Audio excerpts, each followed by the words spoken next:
Su esposa le dejó un pedazo de cielo, no un recordatorio de dolor. La voz de Clara, la nueva niñera, fue un susurro suave pero increíblemente firme, una melodía delicada que logró cortar el pesado y sofocante silencio que se había apoderado de la mansión Valdés desde hacía meses. Eduardo se quedó completamente paralizado, con la mirada perdida en el imponente retrato al óleo de su difunta esposa, Laura, una obra de arte que dominaba el gran salón y que ahora parecía juzgarlo desde su marco dorado. El llanto agudo y persistente de un bebé llegaba desde el piso de arriba, un sonido que se había convertido en la banda sonora incesante de su miseria, un eco constante y cruel de todo lo que había perdido en el mismo instante en que había ganado un hijo. Durante 3 largos meses cada gemido de Mateo era como una daga afilada que se clavaba directamente en su corazón, recordándole el último y agónico suspiro de Laura en la fría y estéril sala de partos. Había construido un muro de indiferencia y apatía alrededor de su alma, un castillo impenetrable de luto donde absolutamente nadie podía entrar, y mucho menos un bebé indefenso que, irónicamente, tenía los mismos ojos azules que ella. Clara, sin embargo, con una simplicidad desconcertante, había encontrado una grieta en esa fortaleza con solo unas pocas palabras. Ella no lo juzgaba con la mirada, no le ofrecía pésames vacíos y formulados como el resto del mundo. Simplemente le presentó una verdad que él se negaba a ver, una verdad tan simple y a la vez tan insoportablemente compleja que lo dejó sin defensas, expuesto y vulnerable. En ese instante de pura y cruda vulnerabilidad, mientras Eduardo luchaba desesperadamente por encontrar una respuesta que no existía en su vocabulario de dolor, Clara extendió su mano con una delicadeza infinita. No lo tocó a él, sino que abrió su palma para revelar un pequeño medallón de plata, de diseño simple pero profundamente elegante, que descansaba sobre un trozo de terciopelo azul oscuro. Ella me pidió que se lo diera cuando estuviera listo para recibirlo, explicó en voz baja, su mirada llena de una compasión tan genuina que desarmaba por completo. Con un movimiento lento, casi reverente, lo depositó con sumo cuidado en la mano extendida de Eduardo. El frío del metal contra su piel fue como un ancla en medio de la violenta tormenta de su dolor, un punto de realidad en su océano de pena. Sintió el peso del objeto, una conexión tangible y real con Laura. Algo que iba mucho más allá de los retratos silenciosos y los recuerdos tortuosos que lo atormentaban día y noche. No era solo una joya, era una promesa, un último mensaje de amor que cruzaba la barrera infranqueable de la vida y la muerte. Sus dedos se cerraron sobre él con una fuerza que no sabía que aún poseía, como si al aferrarse a ese pequeño trozo de plata pudiera aferrarse a ella por última vez, sentir su presencia una vez más. Por primera vez en meses, el llanto de Mateo no sonó como una acusación, sino como una llamada. Una llamada que, de repente, sintió que quizás podía responder. El objeto en su mano pareció calentarse, un deshielo lento que comenzaba en su corazón. Si te gusta este tipo de contenido, no te olvides de suscribirte a nuestro canal. Publicamos videos todos los días, y dale like al video, si te gusta esta historia, y déjanos en los comentarios contándonos de dónde eres y a qué hora nos escuchas. No puedo. No sé cómo hacerlo, susurró Eduardo, su voz completamente rota por la emoción contenida durante tanto tiempo, un torrente de pena que amenazaba con desbordarse.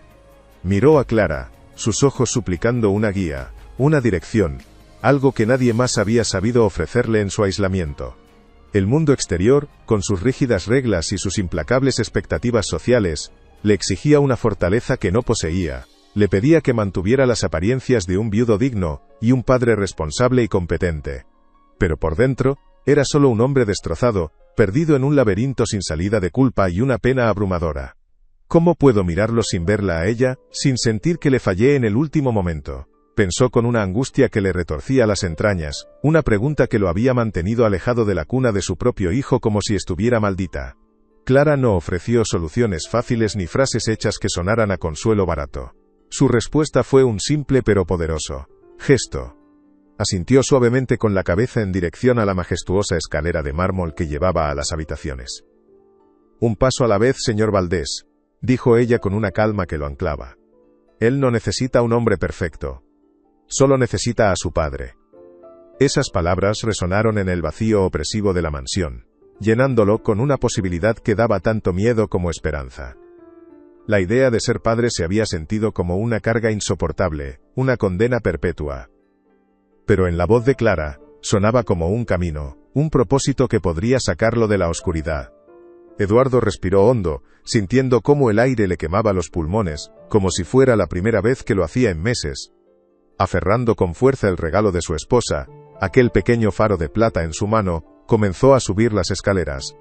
Cada peldaño de mármol frío era un esfuerzo monumental, una batalla silenciosa contra los fantasmas de su memoria que lo acechaban en cada sombra.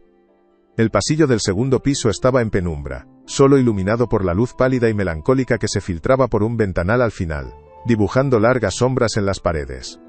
La puerta de la habitación de Mateo estaba entreabierta, y desde allí emanaba el sonido de su soledad, un llanto que ahora parecía menos una acusación y más una súplica.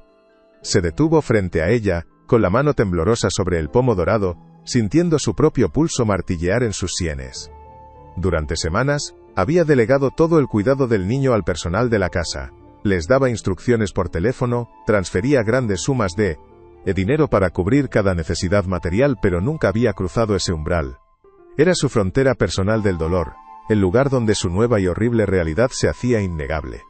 Clara se había quedado abajo, dándole el espacio que necesitaba, una muestra de intuición y respeto que lo conmovió profundamente. No había presión en su silencio, solo una fe tranquila en que él tomaría la decisión correcta. ¿Pero cuál era? ¿Qué pasaría si al entrar se rompía en 1000 pedazos sin remedio?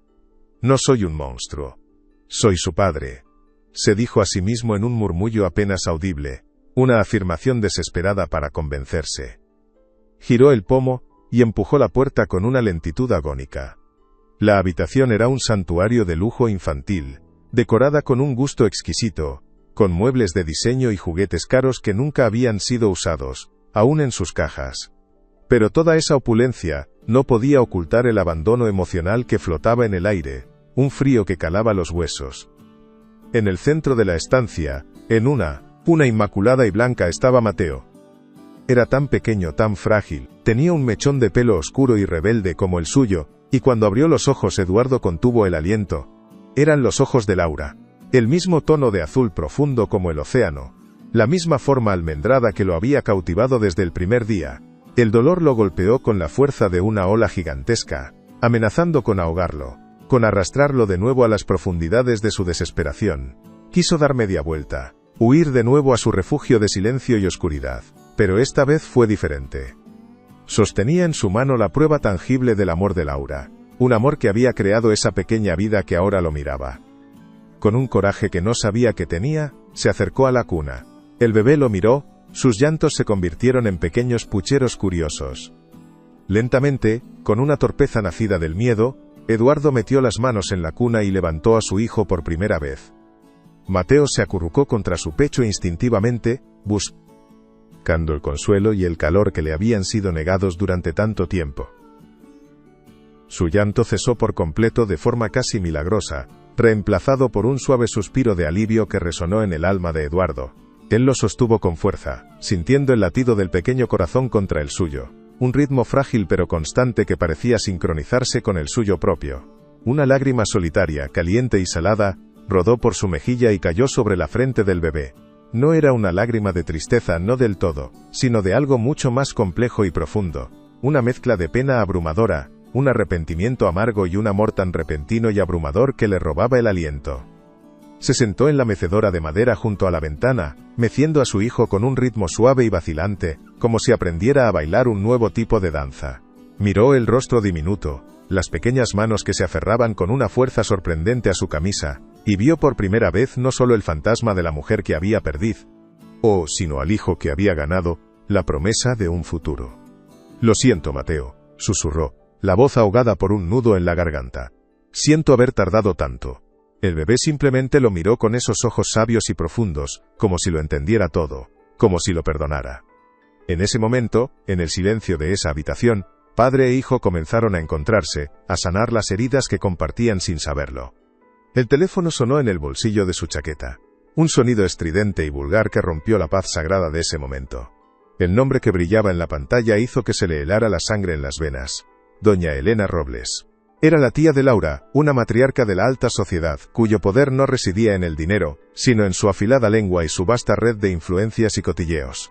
Dudó un instante en contestar, pero sabía que ignorarla solo empeoraría las cosas, le daría más munición. Con un suspiro de resignación, contestó. Eduardo querido, comenzó ella, su tono meloso y artificial ocultando un filo de acero. He oído que has contratado a una nueva niñera. Espero que sea alguien apropiada para nuestra familia. Ya sabes cómo es la gente, siempre dispuesta a hablar y a inventar. Tienes que pensar en la reputación de la familia, en el futuro del niño.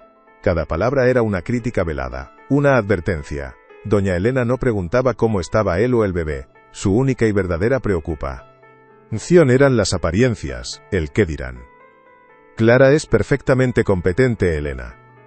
Y está haciendo un trabajo excelente, respondió Eduardo, su voz más cortante de lo que pretendía, sorprendiéndose a sí mismo al defenderla con tanta vehemencia. Hubo un silencio cargado al otro lado de la línea. Por supuesto, querido, solo digo que en nuestra posición, una joven sin referencias de nuestro círculo podría dar lugar a malentendidos. La gente podría pensar que estás siendo influenciable en tu estado de duelo. Esa mujer es un veneno sutil y calculador, pensó Eduardo con una amargura que le recorrió el cuerpo, meciendo suavemente a Mateo tras colgar el teléfono.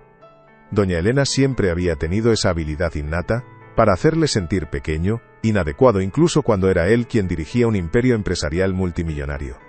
Su poder no venía de la lógica ni de la razón, sino del control absoluto de la narrativa pública y social. Podía destruir una reputación, con un simple susurro en una cena de gala, con una mirada de desaprobación en un evento benéfico. Y ahora, él y su frágil intento de ser padre estaban directamente en su punto de mira. Se dio cuenta de que al contratar a Clara, una mujer que venía de fuera de su círculo cerrado y hermético, había roto una de las reglas no escritas de su mundo elitista. Y eso la hacía peligrosa a los ojos de Elena. La paz que había encontrado con tanto esfuerzo en esa habitación comenzaba a resquebrajarse bajo la presión. No bastaba con querer a su hijo, tenía que protegerlo de un mundo que lo veía como un peón en un juego de poder y herencias.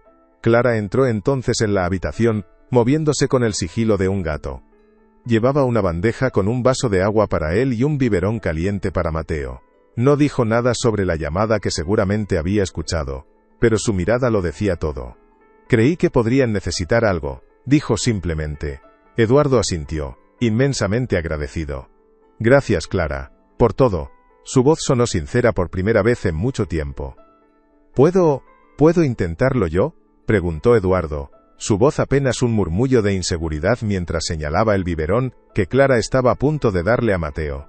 Ella lo miró por un segundo, sus ojos evaluando su sinceridad, y luego le sonrió con una calidez que disipó parte de su miedo.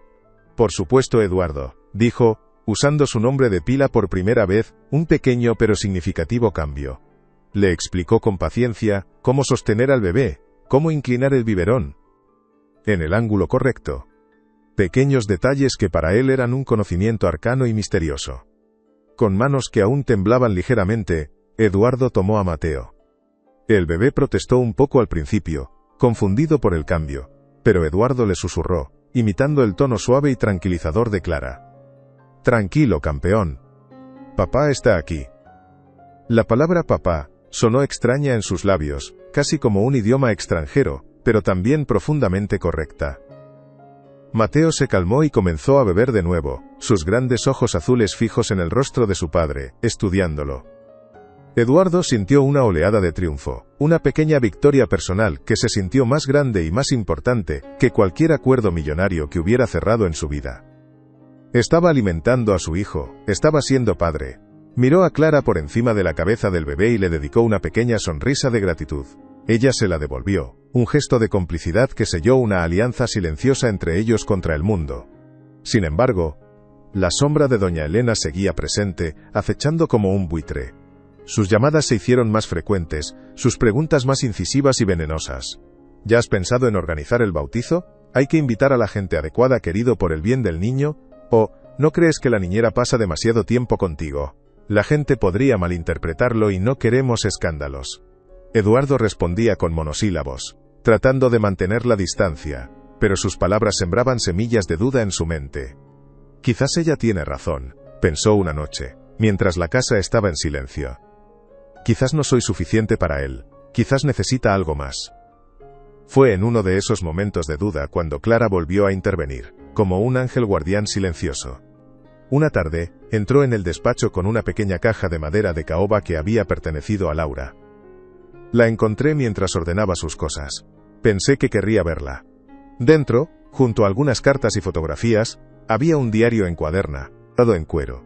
Ella lo abrió por una página marcada con un lazo de seda, y le indicó que leyera. Eran las últimas palabras que su esposa había escrito. «Mi querido Eduardo», comenzaba. «Si estás leyendo esto, no dejes que el dolor te ciegue. Nuestro hijo es el mayor acto de nuestro amor. Enséñale a reír, a ser valiente. Y por favor, permítete ser feliz de nuevo. No conviertas mi recuerdo en una jaula, conviértelo en alas». «Gracias», dijo Eduardo a Clara, su voz completamente quebrada mientras las lágrimas empañaban su visión y caían sobre las páginas del diario.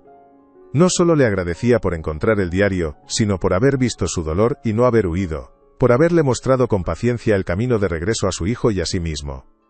Clara simplemente asintió, con una comprensión que iba más allá de las palabras.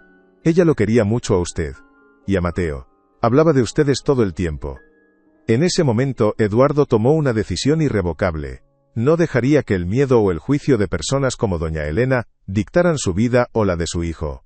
Honraría la memoria de Laura viviendo plenamente como ella le había pedido. Al día siguiente dio un paso audaz, un acto de rebelión. «Clara, hoy iremos al Parque del Retiro», anunció con una resolución que la sorprendió. Quería sacar a Mateo de la opresiva y lujosa atmósfera de la mansión, mostrarle el sol, los árboles y el cielo azul, empezar a crear nuevos recuerdos, felices para reemplazar los tristes. Mientras caminaban por los senderos del parque, Eduardo sintió una ligereza que no había experimentado en mucho tiempo. La gente pasaba, algunos sonreían al ver al bebé. Se sentó en un banco cerca del estanque, observando a las familias que reían y jugaban.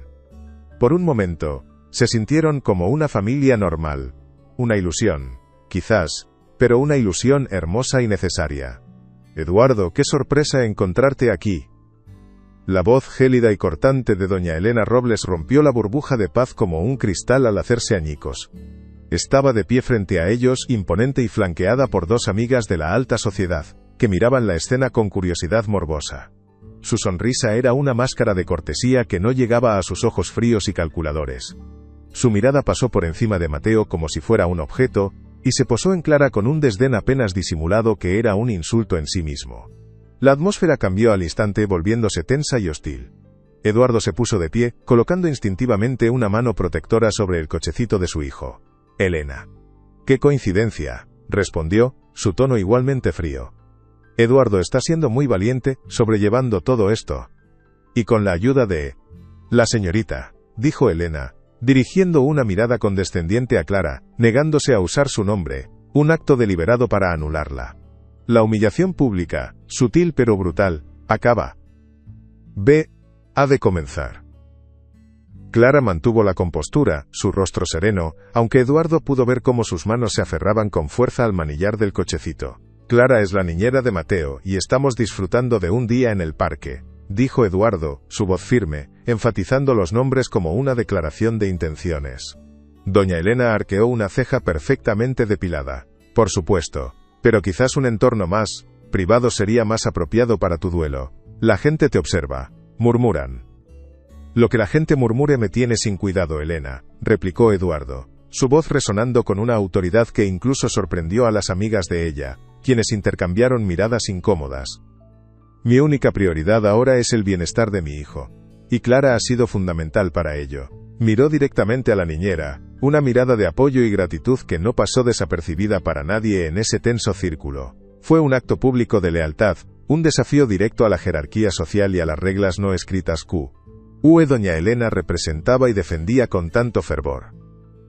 Por un instante, la máscara de doña Elena vaciló, revelando un destello de furia pura en sus ojos.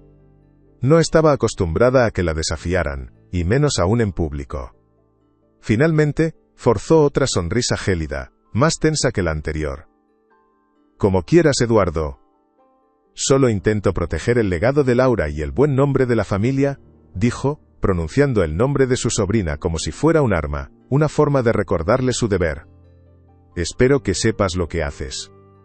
Con esa última advertencia, cargada de amenaza, se dio la vuelta y se alejó con sus acompañantes, como una reina abandonando el campo de batalla. El encuentro había terminado, pero la guerra acababa de ser declarada oficialmente. Eduardo soltó el aire que no se había dado cuenta de que estaba conteniendo, sintiendo un temblor en sus manos. «Lo siento.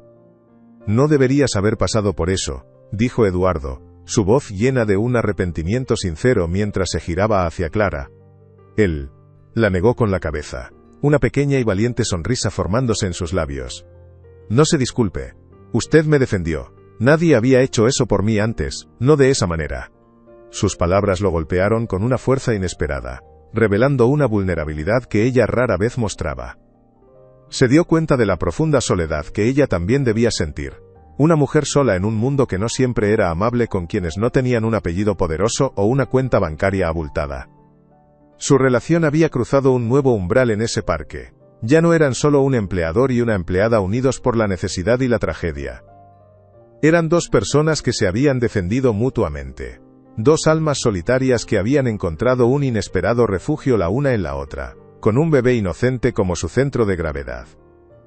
Miraron a Mateo, que se había quedado dormido en su cochecito, ajeno a la batalla que se había librado a su alrededor, con una expresión de paz absoluta en su rostro.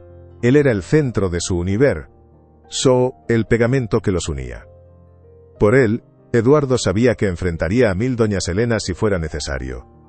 Esa noche, de vuelta en la seguridad de la mansión, la atmósfera era diferente, menos pesada. La confrontación había solidificado su alianza. «Clara», dijo en voz baja mientras ella se retiraba, «no quiero que te vayas. Tu trabajo aquí es seguro». Los días se convirtieron en semanas, y una nueva normalidad comenzó a establecerse en la mansión Valdés. Eduardo se sumergió por completo en la paternidad, descubriendo una faceta de sí mismo que no sabía que existía. Rechazaba reuniones de negocios importantes para estar en casa a la hora del baño de Mateo. Cancelaba viajes internacionales para no perderse sus pequeños hitos como la primera sonrisa o el primer balbuceo. Juntos él, Clara y Mateo, crearon un pequeño mundo dentro de los muros de la mansión, un santuario protegido de las intrigas y la malicia del exterior. Sin embargo, no podían ignorar por completo el mundo exterior. Jorge, el abogado de la familia y antiguo socio de Eduardo, comenzó a hacer visitas más frecuentes. Al principio, parecían puramente profesionales, relacionadas con la herencia de Laura y el futuro de Mateo. Pero Eduardo empezó a notar un patrón inquietante y sibilino. Jorge siempre encontraba la manera de menospreciar a Clara sutilmente, de cuestionar su criterio. «Eduardo, un niño necesita estabilidad, una estructura sólida», le dijo un día en el despacho, con un tono falsamente paternalista. «Tal vez, deberíamos considerar un fideicomiso más formal, gestionado por un tercero neutral, para asegurar su futuro, y quizás buscar una figura femenina más permanente y adecuada para su crianza». La insinuación era clara y venenosa. Clara era temporal e inadecuada, y él no era lo suficientemente competente para gestionar el futuro de su propio hijo. Eduardo sintió una familiar oleada de ira, fría y controlada, que le recorrió las venas. «¿Qué estás insinuando exactamente, Jorge?» «¿Que no soy capaz de cuidar de mi hijo y de su herencia?», preguntó, su voz peligrosamente tranquila, cada palabra medida y afilada como un bisturí. Jorge levantó las manos en un gesto de falsa inocencia, como si estuviera ofendido por la acusación. «Por supuesto que no, viejo amigo. Solo me preocupo por ti y por el niño. Estás pasando por mucho. Sería prudente tener una red de seguridad. De hecho, doña Elena está de acuerdo conmigo. Ambos queremos lo mejor para Mateo». La mención del nombre de Elena fue la pieza que faltaba, la confirmación definitiva de las sospechas de Eduardo. Esto no era una coincidencia. Estaban conspirando, trabajando juntos para minar su confianza y tomar el control de la situación. La preocupación de Jorge no era por su bienestar sino por el control del vasto patrimonio de los Valdés, del cual Mateo era el único heredero. De repente, todas las piezas del rompecabezas comenzaron a encajar con una claridad aterradora. Las llamadas de Elena, sus comentarios en el parque, las sugerencias de Jorge, todo era parte de un plan coordinado y metódico. Se dieron cuenta de que su dolor lo había vuelto vulnerable, y estaban tratando de explotar esa vulnerabilidad para sus propios fines egoístas. No querían su bien, querían su poder. «Aprecio tu preocupación, Jorge», dijo Eduardo, levantándose lentamente de su silla de cuero, una señal inequívoca de que la reunión había terminado. Su postura era imponente, la del empresario implacable que había estado dormido durante meses. Pero tengo todo bajo control. Clara es la mejor persona para cuidar de Mateo en este momento, y yo soy el único que tomará decisiones sobre su futuro. ¿Ha quedado claro? La expresión de Jorge se endureció por un fugaz momento, revelando al depredador bajo la máscara de amigo, antes de volver a su habitual semblante de amabilidad forzada. Como quieras, Eduardo. La oferta sigue en pie. Piénsalo. Después de que se fue, Eduardo se quedó mirando por la ventana de su despacho, observando el coche de lujo de Jorge desaparecer por la avenida, una sensación de frío helado recorriéndole el cuerpo a pesar del sol de la tarde. Estaba completamente rodeado de tiburones disfrazados de amigos y familiares. Había sido ingenuo al pensar que la batalla sería solo contra los prejuicios sociales y los murmullos. Era mucho más profunda y peligrosa. Se trataba de dinero, de control, de legado. Fue a la habitación de Mateo, donde Clara le estaba leyendo un cuento con una voz suave y melodiosa. La escena era tan pacífica, tan llena de amor puro, que le dolió el corazón. Esa era la familia que quería, la vida que estaba construyendo. Y lucharía con uñas y dientes para protegerla. Esa noche, Eduardo no pudo dormir. El sueño le era esquivo, su mente una vorágine de planes y contraataques. Se sentó en la oscuridad de su salón, con solo la luz de la luna, iluminando la habitación, repasando los acontecimientos de los últimos meses. La llegada de Clara, el redescubrimiento de su hijo, la confrontación con Elena en el parque, la traición de Jorge en su propio despacho. Todo se sentía como los componentes de una tormenta perfecta que estaba a punto de estallar sobre ellos. Abrió el diario de Laura de nuevo, buscando guía, consuelo y fuerza en sus palabras. En una de las últimas páginas, encontró una frase que no había notado antes, una simple línea subrayada 2 veces. Confía en tu corazón, mi amor. Siempre te llevará a la verdad. La verdad. Esa era la clave de todo. Elena y Jorge estaban construyendo una narrativa falsa sobre él, la de un padre inestable, deprimido e influenciable. Para combatirlos, necesitaba armarse con la verdad irrefutable. La verdad irrefutada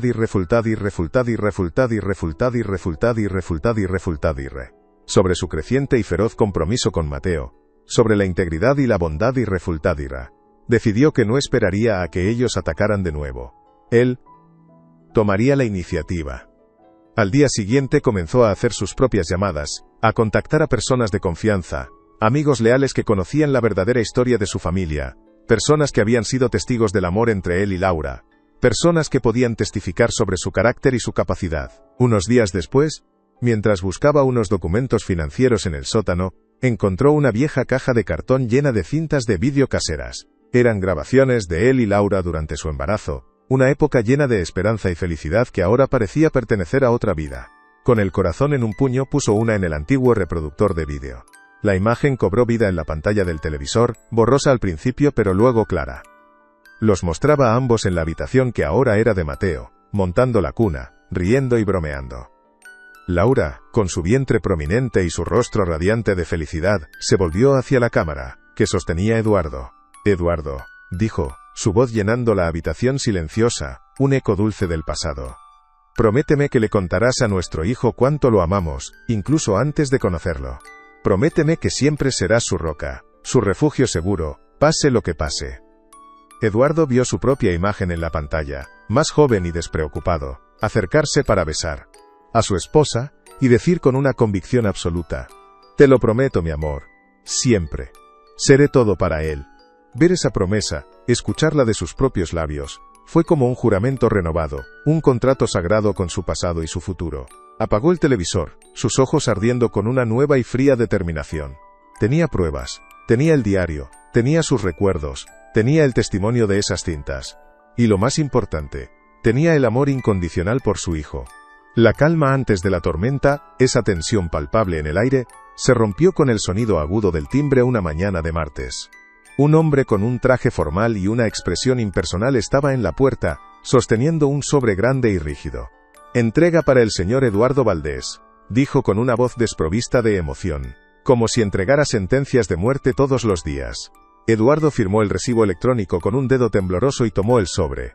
Un mal presentimiento instalándose en la boca de su estómago como una piedra de hielo.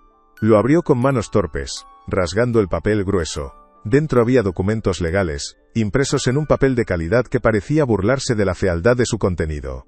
Una citación judicial. Doña Elena Robles y Jorge Alarcón habían solicitado una audiencia de emergencia en el Tribunal de Familia.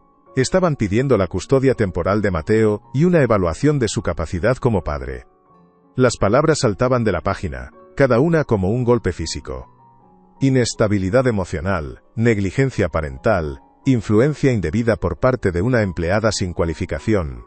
Era una declaración de guerra total, llevada a cabo en el ámbito legal, donde las apariencias y las influencias a menudo pesaban más que la verdad. Se quedó allí, en el gran vestíbulo de su casa, con el papel en la mano, sintiendo cómo el suelo de mármol se abría bajo sus pies. Habían movido ficha, y lo habían hecho de una manera brutal y pública. Clara lo encontró así, pálido y quieto como una estatua, con los documentos temblando en su mano. Sin decir una palabra, ella tomó los papeles y los leyó, su rostro endureciéndose con cada línea. Cuando terminó, sus ojos se encontraron con los de él, y Eduardo vio algo que no esperaba. No vio miedo ni lástima, sino una furia fría y una determinación de acero que reflejaban las suyas. «No van a ganar, Eduardo», dijo ella, su voz baja pero vibrando con una convicción absoluta. «No se lo vamos a permitir». Su fuerza, su fe inquebrantable en él, fue el ancla que necesitaba en ese momento de pánico. Le devolvió la cordura, le recordó que no estaba solo en esta lucha. «Tienen razón en una cosa», dijo Eduardo, una sonrisa amarga y torcida dibujándose en sus labios mientras recuperaba la compostura. «Fui un padre negligente. Fui un hombre roto. Pero ya no. Se han metido con el hombre equivocado, en el momento equivocado». Se dirigió a su despacho, moviéndose con un nuevo propósito, con la urgencia de un hombre al que no le queda nada que perder y todo por lo que luchar. Llamó a su abogado, Javier Mendoza, un viejo amigo de la Facultad de Derecho, un hombre conocido por su mente brillante y su aversión a la hipocresía de la alta sociedad. «Javier, necesito tu ayuda. Están intentando quitarme a mi hijo», dijo sin preámbulos. Hubo un silencio al otro lado de la línea, y luego la voz grave de su amigo.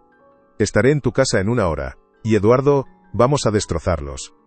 Tenemos que ser más listos que ellos, Javier. No basta con defendernos. Tenemos que anticiparnos a cada uno de sus movimientos», explicó Eduardo horas más tarde, mientras caminaban de un lado a otro en el despacho, la mesa cubierta de documentos y tazas de café vacías.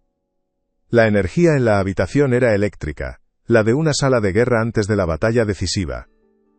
Javier, un hombre corpulento con una mirada penetrante, escuchaba atentamente, asintiendo de vez en cuando. «Su estrategia es clara», dijo Javier, señalando la citación. «Te pintarán como un hombre mentalmente inestable, incapaz de tomar decisiones, y a Clara como una manipuladora que se aprovecha de ti. Usarán el testimonio de empleados descontentos, comentarios de supuestos amigos, de la familia, todo para crear una narrativa tóxica». «¿Y qué hacemos?», preguntó Eduardo, sintiendo una punzada de la vieja desesperación, que reprimió de inmediato. Javier se detuvo y lo miró fijamente. «Les damos lo que quieren ver. O mejor dicho, les hacemos creer que están obteniendo lo que quieren. Jorge se cree el hombre más inteligente de Madrid. Su arrogancia es su mayor debilidad, y vamos a explotarla sin piedad». La idea comenzó a tomar forma, peligrosa y brillante. «¿Quieres decir que...?» empezó Eduardo. «Exacto», lo interrumpió Javier con una sonrisa depredadora. «Vas a fingir que te estás desmoronando bajo la presión. Vas a hacerle creer que su plan está funcionando a la perfección, que estás considerando su generosa oferta de ceder el control. Y cuando esté completamente confiado, cuando crea que ya ha ganado, le daremos el golpe de gracia». El plan era audaz y requería una actuación digna de un Oscar. Eduardo tendría que volver a ser el hombre roto que había sido, pero esta vez sería una máscara, una herramienta para su venganza. «No sé si puedo hacerlo, Javier». «Fingir esa debilidad», confesó Eduardo, la idea le repugnaba. Clara, que había estado escuchando en silencio, se acercó a él y le puso una mano en el hombro. «Puedes hacerlo, Eduardo», dijo con una confianza que lo conmovió. «¿Recuerda por qué lo haces?» «Por Mateo. Piensa en su rostro, en su futuro. Serás el actor más grande del mundo, si es necesario para protegerlo». Sus palabras fueron el combustible que necesitaba.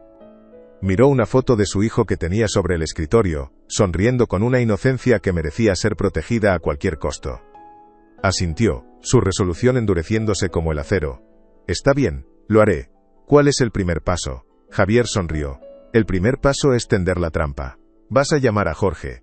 Le dirás que quieres reunirte con él, a solas, para discutir sus propuestas. Le dirás que estás empezando a pensar que él y Elena tienen razón. ¿Y si no se lo cree?, preguntó Eduardo.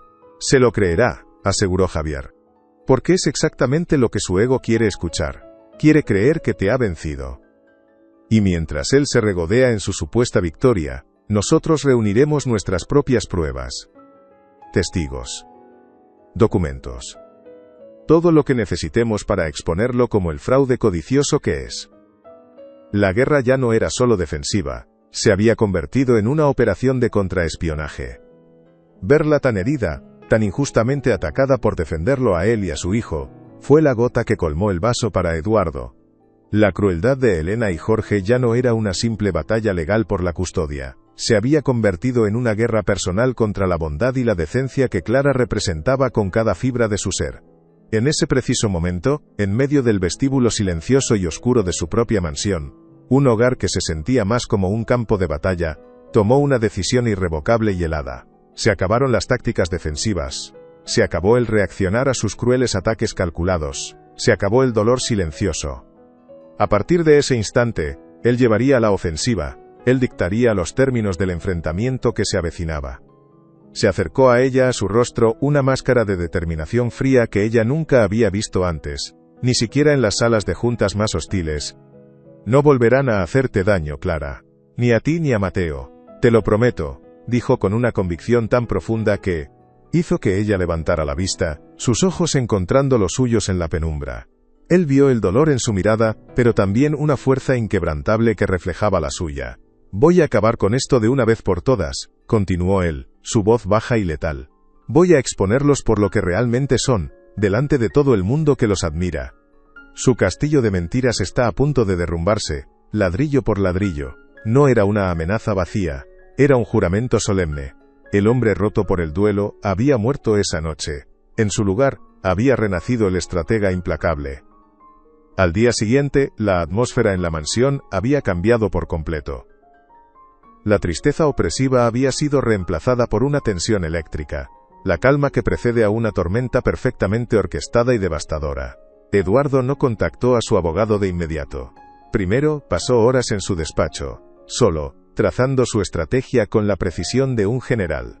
Necesitaba un plan, que no solo le diera la victoria en el tribunal, sino que aniquilara la reputación de sus enemigos de una manera de la que nunca pudieran recuperarse. Su mirada se posó sobre el escritorio, donde descansaba el medallón que Laura le había dejado, su único legado tangible además de su hijo. Lo tomó en su mano, el metal frío un ancla en la tormenta de sus pensamientos. Le prometí que protegería a nuestro hijo de todo mal. Y lo haré, cueste lo que cueste, pensó, apretando el objeto con una fuerza que le devolvió el centro. Fue entonces cuando la idea, audaz y peligrosa, tomó forma en su mente.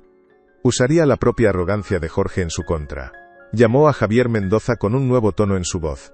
Javier, quiero que organices una reunión con Jorge Alarcón. Aquí, en mi despacho. El abogado dudó. ¿Estás seguro? Es una mala idea. Dile que estoy reconsiderando su oferta sobre el fideicomiso de Mateo. Que estoy empezando a pensar que tiene razón, que no puedo solo contra ellos. Hubo un silencio. ¿Qué estás tramando, Eduardo? Una sonrisa fría se dibujó en su rostro. Voy a darle la cuerda suficiente para que se ahorque él solo. Y quiero que grabes cada palabra. El plan era increíblemente arriesgado. Si Jorge sospechaba algo, podría volverse en su contra de forma catastrófica, dándole más munición para usar en el tribunal y pintarlo como un manipulador desesperado. Pero Eduardo confiaba ciegamente en la vanidad sin límites de su antiguo socio. Un pequeño equipo técnico contratado discretamente por Mendoza instaló un dispositivo de grabación de alta calidad en el despacho, oculto de forma experta en una pesada lámpara de escritorio de bronce, un antiguo regalo del propio Jorge. La ironía era perfecta. La reunión se fijó para 2 días después, 2 días que se sintieron como una eternidad. La víspera del encuentro, la tensión en la mansión era casi insoportable.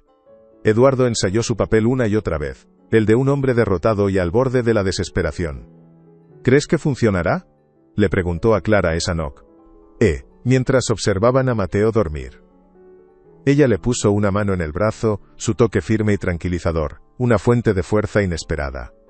«Tiene que funcionar», respondió ella, su voz un susurro de fe inquebrantable que lo ancló a la realidad. La arrogancia es el talón de Aquiles de la gente como él. Subestimarte ha sido y será su mayor error, Eduardo. Él no ve a un estratega, ve a un viudo débil. Sus palabras le dieron el impulso final que necesitaba. Miró el rostro pacífico de su hijo, su pequeña mano aferrada a su dedo. Todo era por él. La carnada estaba lista. Jorge Alarcón llegó a la mansión con la puntualidad de un verdugo, su rostro una máscara de compasión mal disimulada que apenas ocultaba el brillo de triunfo en sus ojos. Eduardo lo recibió en el despacho, que había sido preparado para la ocasión. Llevaba ropa arrugada, la barba de 2 días y unas ojeras que había acentuado con un poco de maquillaje de Clara, un detalle que a ambos les pareció de un humor negro y necesario. Jugó su papel a la perfección. «Gracias por venir, Jorge», dijo con voz cansada, sin mirarlo a los ojos. «He estado pensando, y creo que tienes razón. Esta situación me supera. No puedo solo».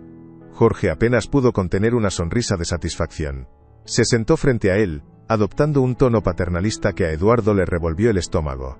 «Haces lo correcto, Eduardo. Créeme, esto es por el bien de Mateo. Elena y yo solo queremos ayudar a estabilizar las cosas». Eduardo asintió fingiendo derrota. La niñera. «Clara. No sé qué hacer con ella. Me ha ayudado pero todos dicen que es una mala influencia». Jorge vio su oportunidad y se lanzó a ella como un tiburón a la sangre. «Despídela, Eduardo. Es el primer paso. Demuestra que estás dispuesto a escuchar a tu familia. Una vez que ella esté fuera del cuadro, podemos presentar un frente unido en el tribunal. Diremos que has entrado en razón. Yo me encargaré de todo. El fideicomiso, la custodia compartida con Elena. Todo quedará en familia como debe ser». Eduardo sintió una oleada de furia helada, pero mantuvo su expresión de agotamiento y confusión. «¿Y qué gano yo con todo esto?», preguntó, su voz un murmullo de desesperanza. Jorge se inclinó hacia adelante, su voz bajando a un susurro conspirador, seguro de que estaba hablando con un hombre vencido. «Ganas paz, Eduardo. Te quitamos la carga de encima. Podrás ver a Mateo siempre que quieras, sin las responsabilidades diarias, y lo más importante, la fortuna de la familia quedará protegida, gestionada por personas que saben lo que hacen. Tú no estás en condiciones de manejar un imperio así ahora mismo, seamos honestos». Fue entonces cuando Jorge cometió el error fatal, el que sellaría su destino. Creyéndose completamente a salvo, añadió la frase que lo condenaría. «No te preocupes por los detalles. Elena y yo ya lo hemos hablado. Una vez que tengamos el control legal, todo será mucho más sencillo. Lo haremos parecer como si te estuviéramos rescatando de ti mismo. Seremos los héroes». Cada palabra era una gota de veneno, una confesión de su plan maestro, y cada sílaba estaba siendo capturada por el micrófono oculto en la lámpara de bronce que él mismo le había regalado a Eduardo años atrás. «Déjame pensarlo», dijo Eduardo levantándose para indicar que la reunión había terminado. «Te daré una respuesta mañana».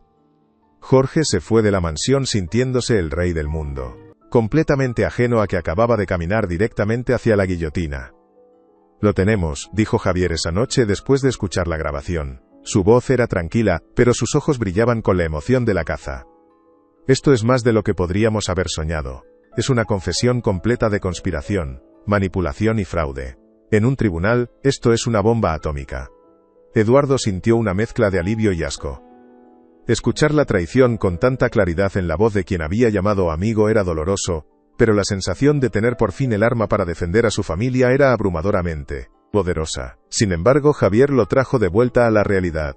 «Esto es nuestra arma secreta, Eduardo. No podemos revelarla hasta el momento perfecto. En el juicio, dejaremos que presenten todo su caso. Dejaremos que te humillen, que ataquen a Clara, que construyan su montaña de mentiras.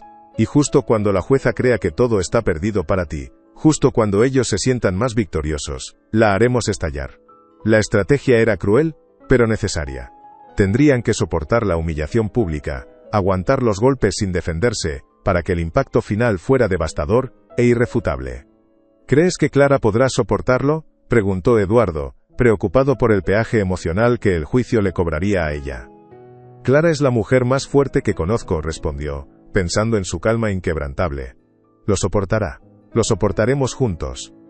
Los días siguientes, hasta la audiencia, fueron una tortura de anticipación, pero ahora estaban armados. No solo con la verdad, sino con la prueba irrefutable de la mentira de sus enemigos. El tablero de ajedrez estaba listo. Mientras Javier preparaba la estrategia legal, Eduardo y Clara se enfocaron en una tarea igualmente importante: encontrar a la enfermera que había atendido a Laura en sus últimos momentos. Su testimonio podría ser la pieza emocional que necesitaban para contrarrestar la fría narrativa legal de Jorge. Recordaban que Clara la había mencionado, pero no sabían su nombre. Empezaron una búsqueda discreta, revisando los registros del hospital, haciendo llamadas. Finalmente, la encontraron. Se llamaba Isabel y estaba a punto de jubilarse. Al principio, dudó en involucrarse, temerosa de las repercusiones. Pero cuando Eduardo le contó la historia completa, cómo estaban intentando usar la muerte de Laura para quitarle a su hijo, su expresión cambió. «Recuerdo a su esposa perfectamente», dijo Isabel, sus ojos empañándose de lágrimas. «Era una mujer increíblemente valiente, y me hizo prometerle algo». Isabel accedió a grabar una declaración en vídeo, ya que su delicado estado de salud le impedía ir al tribunal. Contó con una honestidad conmovedora las últimas palabras de Laura, su insistencia en que el bebé era la fuerza de Eduardo, y cómo le confió la pequeña pieza de plata para que se la entregaran. Ver la grabación fue abrumador para Eduardo. Era como escuchar un mensaje de Laura desde el más allá, una voz de amor que refutaba cada mentira de Elena y Jorge. Tenían el diario, tenían la grabación de Jorge, y ahora tenían el testimonio del último ángel guardián de Laura. Estaban listos para la guerra. Javier Mendoza, con un gesto sobrio, llamó a Eduardo al estrado. Era su momento, el momento de la verdad. Se levantó, sintiendo que sus piernas temblaban como hojas, pero su determinación era férrea, inquebrantable. Caminó hacia el estrado sintiendo todas las miradas sobre él, pero esta vez no le importaba su juicio. Solo tenía ojos para la jueza, la única persona cuya opinión importaba. «Señoría», comenzó, su voz sorprendentemente firme y clara, sin un atisbo de duda. «Todo lo que ha dicho el abogado de la acusación sobre mí es cierto. Durante meses, fui un cobarde. Fui un hombre roto. El dolor por la pérdida de mi esposa fue tan grande, tan absoluto, que me cegué a todo lo demás. No podía mirar a mi hijo, porque en sus ojos veía todo lo que había perdido, todo el futuro que nos habían robado». Hizo una pausa, su honestidad brutal y sin adornos desarmando a todos en la sala. «Me equivoqué de la peor manera posible. Le fallé a mi hijo, y le fallé a la memoria de mi esposa. Pero entonces, Asquies llegó Clara. Y ella no me juzgó, no me compadeció. Me mostró con paciencia y con amor lo que yo me negaba a ver, que mi hijo no era un recordatorio de la muerte, sino la prueba viviente del amor más grande de mi vida». Metió la mano en el bolsillo y sacó el pequeño objeto de plata que había sido su ancla. Lo sostuvo en alto para que todos lo vieran, la luz del tribunal reflejándose en su superficie pulida. «Mi esposa me dejó esto a través de Clara, a través de su enfermera. Este medallón de plata.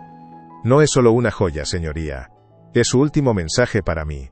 Es su fe en mí, su promesa. Sostenerlo me dio la fuerza para sostener a mi hijo por primera vez. Me enseñó que ser padre no es no sentir dolor. Es amar a pesar de él. Amo a mi hijo Mateo más que a mi propia vida. Y no permitiré que la codicia y la hipocresía me lo arrebaten». La jueza lo miró durante un largo momento. Un silencio que pareció durar una eternidad. Su expresión por primera vez suavizada, casi compasiva. En los ojos de Eduardo no había rastro del hombre roto y manipulable que la acusación había descrito con tanto veneno, sino de un padre que había luchado para salir de la más profunda oscuridad, y que ahora estaba dispuesto a luchar contra el mundo entero por su hijo. El objeto que sostenía en su mano no era solo una prueba material, era un símbolo de su transformación, la llave que finalmente había abierto la cerradura oxidada de su corazón. «He escuchado suficiente», declaró la jueza, su voz resonando con una autoridad final que silenció hasta el último susurro en la sala. Se ajustó las gafas y miró directamente a doña Elena y a Jorge Alarcón, su mirada tan afilada como un bisturí, diseccionando sus mentiras. «Este tribunal no es un teatro para ventilar disputas familiares motivadas por la avaricia y el rencor. Las pruebas presentadas por la defensa son irrefutables y pintan un cuadro muy perturbador. No de la inestabilidad del señor Valdés, sino de una conspiración cruel y calculada, para despojar a un hombre de su hijo en su momento de mayor vulnerabilidad y dolor. Cada palabra caía como un martillazo sobre sus cabezas. Señor Alarcón, su conducta es una vergüenza para su profesión y para la decencia humana. Señora Robles, su definición de bienestar familiar parece estar peligrosamente entrelazada con el control financiero y la manipulación emocional. Han abusado de este sistema, han mentido bajo juramento, y han intentado destruir a una familia por pura y simple codicia. La reprimenda pública fue devastadora, despojándolos de su aura de respetabilidad ante la mirada de toda la sociedad allí presente. Entonces, con un movimiento seco y decidido, la jueza golpeó su mazo sobre la mesa, un sonido nítido y definitivo que selló el destino de todos en esa sala y resonó como un disparo en el silencio expectante. Por lo tanto, este tribunal resuelve lo siguiente, anunció, su voz firme y clara, sin dejar lugar a ninguna apelación emocional. Las acusaciones contra el señor Eduardo Valdés son desestimadas en su totalidad por carecer de fundamento y estar basadas en falsedades. La solicitud de custodia presentada por la señora Elena Robles y el señor Jorge Alarcón es denegada por ser frívola, maliciosa y estar basada en el engaño y la conspiración. Hizo una pausa dramática, dejando que el peso de sus palabras se asentara en la sala, permitiendo que la justicia respirara. En consecuencia, se concede la custodia total y permanente de Mateo Valdés a su padre biológico, Eduardo Valdés, con efecto inmediato. Un suspiro colectivo de alivio se escuchó entre el público, un sonido suave pero unánime. La jueza continuó, su mirada fija y gélida en Jorge, quien parecía encogerse en su asiento. Además, este tribunal remitirá una copia completa de la transcripción y las pruebas de audio al Colegio de Abogados para que se investigue la posible mala praxis, perjurio y conspiración del señor Alarcón. Caso cerrado. La victoria fue total, absoluta e incondicional. Eduardo sintió que una ola de alivio lo inundaba, tan poderosa y abrumadora que casi lo hizo caer de rodillas allí mismo. Miró a Clara, y en sus ojos vio lo que sentía en su propio corazón. Lágrimas de felicidad pura y desbordante. Habían ganado. El amor y la verdad habían ganado. Si esta historia te tocó el corazón, comparte para que llegue a más personas. El eco del mazo aún parecía resonar en el aire de la sala mientras un silencio atónito se apoderaba de los presentes, como si necesitaran un momento para procesar el dramático giro de los acontecimientos. Luego, un murmullo de aprobación comenzó a crecer, extendiéndose rápidamente entre el público que había presenciado el drama, convirtiéndose en un claro zumbido de apoyo a Eduardo. Doña Elena Robles se quedó petrificada en su asiento, su rostro una máscara de incredulidad y furia contenida, su mundo derrumbándose a su alrededor. Su poder, construido sobre décadas de susurros, juicios velados y control social, se había evaporado en cuestión de minutos bajo las duras e implacables luces del tribunal. Varios de sus supuestos amigos y aliados desviaron la mirada, ya distanciándose de su desgracia, abandonando el barco que se hundía. Jorge Alarcón, por su parte, parecía haber envejecido 10 años en un instante. Se levantó torpemente, con la mirada perdida, evitando el contacto visual con todos, y salió de la sala a toda prisa, perseguido por las miradas de desprecio y los flashes de las cámaras de los periodistas que ya se agolpaban en la puerta como buitres. Su carrera y su reputación estaban acabadas, destruidas por su propia voz grabada en una cinta. La justicia a veces era dolorosamente poética. Eduardo no sintió triunfo ni alegría vengativa, solo un profundo y agotador alivio. La pesadilla por fin había terminado, el futuro de su hijo estaba a salvo. La guerra había terminado, y él, contra todo pronóstico, había quedado en pie, más fuerte que nunca. Eduardo se acercó a Clara, que ahora lloraba abiertamente, sin intentar ocultarlo, lágrimas de alivio y alegría surcando sus mejillas. Sin pensar la abrazó con fuerza. Un gesto espontáneo y lleno de una gratitud tan inmensa que las palabras no podían expresar. «Gracias», le susurró al oído, su propia voz quebrada por la emoción contenida durante tanto tiempo. «Gracias por salvarme. Por salvarnos a los dos, Clara». Ella se aferró a él, sollozando suavemente contra su hombro, liberando toda la tensión acumulada durante semanas de angustia, ataques y noches sin dormir. «Lo hicimos juntos», respondió ella, su voz ahogada por la emoción pero firme en su convicción. «Nunca dudé de ti, ni por un segundo». En ese abrazo, en medio del caos de la sala del tribunal, con los murmullos del público y los flashes incesantes de las cámaras a su alrededor, sellaron su victoria y el comienzo de su nueva vida.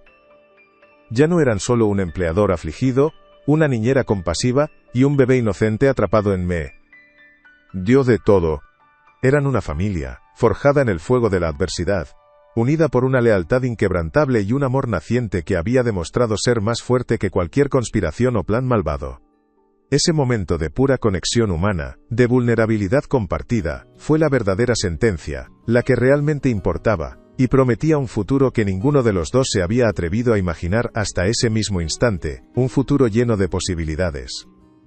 Mientras salían del tribunal, una multitud de reporteros los rodeó como una marea humana, lanzando preguntas a gritos como una jauría hambrienta.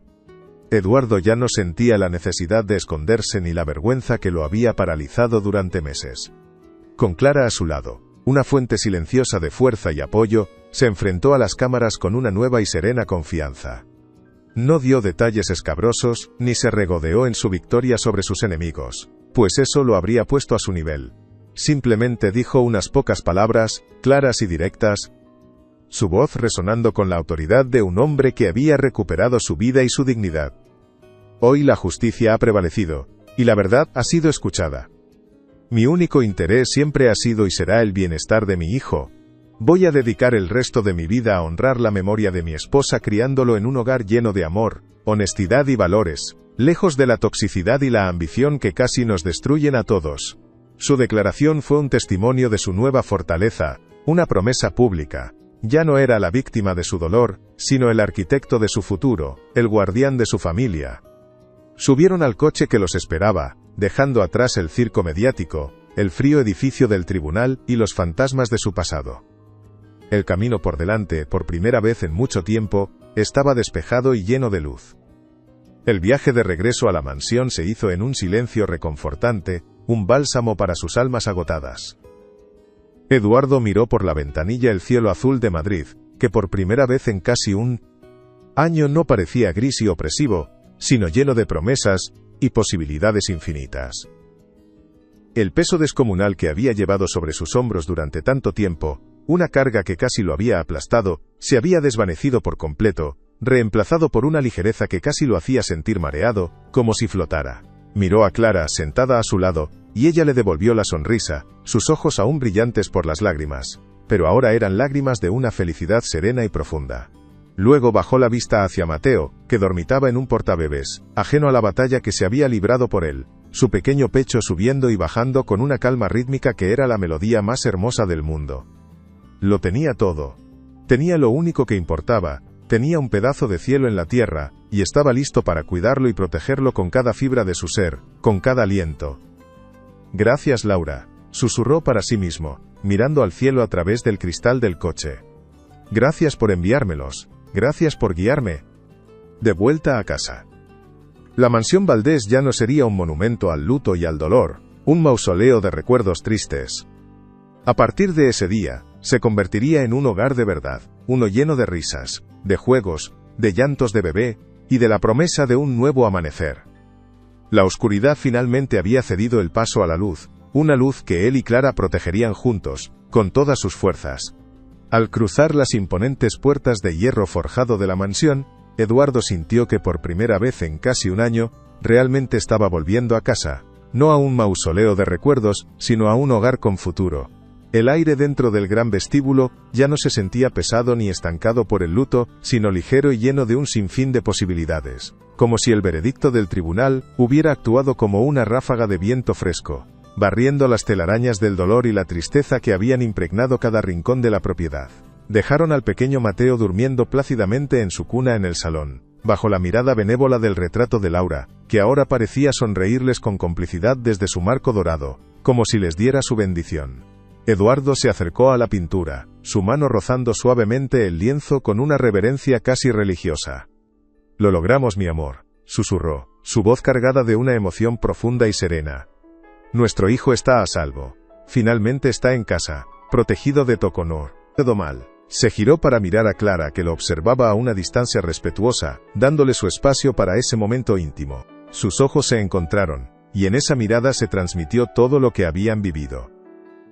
«Gracias, Clara», dijo él, su voz apenas un murmullo. «No tengo palabras». Ella se acercó, su presencia un faro de calma.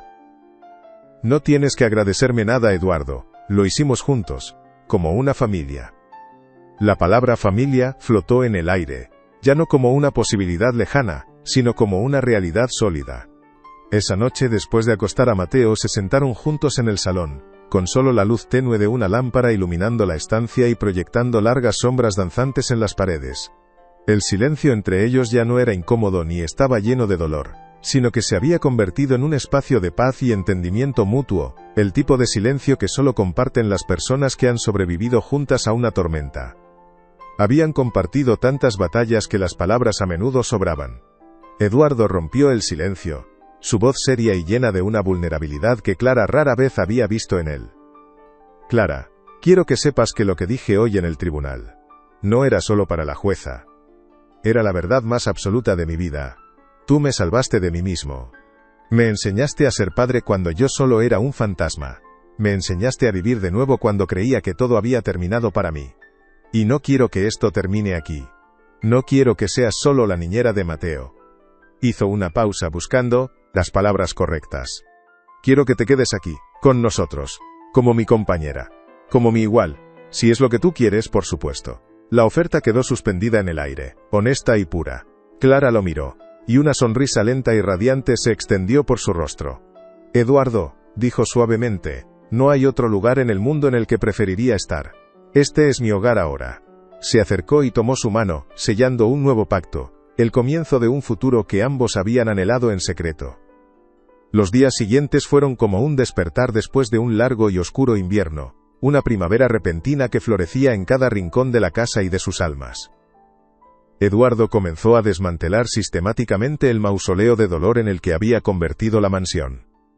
Con un gesto decidido, abrió las pesadas cortinas de terciopelo que habían mantenido la casa en una perpetua penumbra, dejando que la luz del sol inundara cada habitación, revelando motas de polvo que bailaban como promesas de un nuevo comer topián. Comienzo. Guardó con cuidado algunas de las pertenencias más personales de Laura en una hermosa caja de cedro, no para olvidarla, sino para honrar su memoria de una manera sana y amorosa, preservando su esencia, sin dejar que su ausencia lo definiera todo. El resto, lo donó a organizaciones benéficas que ayudaban a mujeres necesitadas, un acto que sabía que a ella le habría gustado. La casa comenzó a llenarse de vida otra vez. La música volvió a sonar en los altavoces, las risas de Clara jugando con Mateo resonaban por los pasillos, y el aroma del café recién hecho reemplazó el olor a polvo y tristeza. Estamos construyendo algo nuevo sobre los cimientos de lo antiguo, pensó Eduardo una tarde, mientras veía a Clara mecer a Mateo en el jardín. No estaban borrando el pasado sino integrándolo en un presente lleno de esperanza. Fue en ese preciso instante cuando una idea luminosa y poderosa se formó en su mente, una forma de asegurar que el legado de Laura fuera eterno. Voy a crear una fundación, anunció Eduardo a Clara una mañana durante el desayuno, su voz resonando con una energía y un propósito que ella no le había escuchado en mucho tiempo. La llamaré la Fundación Alas de Laura. Su misión será ayudar a niños que, como Mateo, han perdido a uno de sus padres. Les ofreceremos becas educativas, apoyo psicológico, y un lugar seguro donde puedan sanar y encontrar a otros que entiendan su dolor. Clara lo miró, sus ojos llenos de una admiración y un orgullo tan profundos que las palabras no podían expresarlo. Es una idea maravillosa, Eduardo, dijo finalmente. Es la manera más perfecta de honrarla, transformando nuestro dolor en la esperanza de otros. Él se sumergió en el proyecto con la misma tenacidad y visión que lo habían convertido en un empresario de éxito. Pero esta vez, su motivación no era el beneficio económico, sino un profundo deseo de transformar la tragedia en un faro de luz. Vendió varias de sus propiedades de lujo, simplificando su vida y canalizan esos fondos hacia la fundación. Contrató a los mejores profesionales para crear programas que realmente marcaran una diferencia. La noticia de la fundación se extendió rápidamente, limpiando cualquier vestigio de la narrativa tóxica que doña Elena había intentado crear. La gente ya no veía a Eduardo Valdés como el viudo atormentado, sino como un filántropo y un padre amoroso que estaba convirtiendo su sufrimiento personal en una bendición para cientos de familias. La relación entre Eduardo y Clara floreció de una manera natural y orgánica, lejos de las presiones y los juicios del mundo exterior que tanto daño les habían hecho. Su amor no fue una explosión apasionada y repentina, sino un fuego lento y constante, Alimentado por el respeto mutuo, la complicidad inquebrantable y las innumerables experiencias compartidas que habían forjado un vínculo indestructible entre ellos. Encontraban la alegría en las cosas más simples y cotidianas, que ahora parecían extraordinarias. En largos paseos por el parque ahora libres de miradas hostiles, en cenas tranquilas en casa después de que Mateo se durmiera, en conversaciones profundas que se extendían hasta altas horas de la noche, compartiendo sueños y miedos que nunca habían confesado a nadie más. Nunca pensé que podría volver a sentir esto, le confesó Eduardo una noche, mientras miraban las estrellas desde la terraza. Sentirme tan completo, tan en paz. Clara apoyó la cabeza en su hombro. Su presencia. Un ancla de serenidad. El amor no resta, Eduardo. Suma. El amor que sentiste por Laura te preparó para el amor que compartimos ahora. No compiten, coexisten dentro de ti haciéndote más fuerte. Sus palabras, siempre sabias y tranquilizadoras, le dieron la paz que necesitaba para aceptar su nueva felicidad sin culpas. Juntos, crearon un equilibrio perfecto. Una sinfonía de dos almas que se habían encontrado en medio de la tormenta, y habían decidido bailar bajo la lluvia. La mañana de la audiencia, la mansión Valdés estaba sumida en un silencio tenso, pero no era el silencio del luto, sino el de la calma antes de la batalla. Eduardo se vistió con un traje oscuro, sintiéndose como un soldado poniéndose la armadura. Miró su reflejo en el espejo, y por primera vez en meses no vio a un hombre roto, sino a un padre y un luchador. Clara entró en la habitación, vestida con un sencillo pero elegante traje azul, su rostro sereno, aunque sus ojos revelaban la tensión subyacente. «Estamos listos», dijo simplemente. Antes de irse, Eduardo fue a la habitación de Mateo. El niño dormía en su cuna, con una expresión de paz absoluta, ajeno a la tormenta que se cernía sobre su futuro. Eduardo lo besó en la frente. «Te prometo que cuando vuelvas a despertar, todo esto habrá terminado. Te prometo que nadie volverá a intentar separarnos nunca más». Era un juramento solemne, hecho en el santuario de la inocencia de su hijo. Al salir de la mansión, una horda de periodistas ya los esperaba en la puerta. Los flashes de las cámaras eran como disparos, las preguntas a gritos como metralla. Eduardo no dijo nada. Con Clara a su lado, caminaron a través del caos mediático con la cabeza en alto, su silencio una declaración más poderosa que cualquier palabra. El corto viaje al tribunal de familia se sintió como el más largo de su vida. Cada semáforo en rojo, cada cruce, aumentaba la tensión. ¿Tienes miedo?, le preguntó Clara en voz baja. Eduardo tomó su mano. Aterrado, admitió, pero no dejaré que lo vean. Lo más fuerte está por venir. Quédate hasta el final. Mateo creció rodeado de un amor incondicional, y una estabilidad que sanaron las heridas invisibles de sus primeros y turbulentos meses de vida. Su primera palabra no fue mamá ni papá, sino Cla, un tierno y sonoro tributo a la mujer que había sido su constante, su refugio y su sol desde que tenía memoria. Sus primeros pasos los dio en el exuberante jardín de la mansión, corriendo torpemente hacia los Harcaflus Arisequetia. Brazos abiertos de Eduardo, sus risas cristalinas llenando el aire como la música más hermosa que jamás se hubiera escuchado en aquella casa. Eduardo se aseguró de que la memoria de Laura fuera una presencia constante y amorosa en la vida de su hijo. Le mostraba fotografías, le contaba historias divertidas sobre ella, sobre su risa contagiosa y su desmedido amor por los animales. Tu mamá Laura te está cuidando desde una estrella muy brillante, le decía por las noches. Clara participaba en estas conversaciones con naturalidad y sin celos. Un día, mientras miraban un álbum de fotos, Mateo, con la lógica aplastante de un niño de 3 años, señaló el retrato de Laura y luego miró a Clara. Tengo 2 mamás, dijo con total convicción. Una en el cielo y otra aquí conmigo. Clara sintió que las lágrimas asomaban a sus ojos y lo abrazó con fuerza, mientras Eduardo los miraba, su corazón rebosante de una gratitud tan inmensa que casi dolía. Habían creado una familia única, definida no por la sangre, sino por un amor puro y verdadero.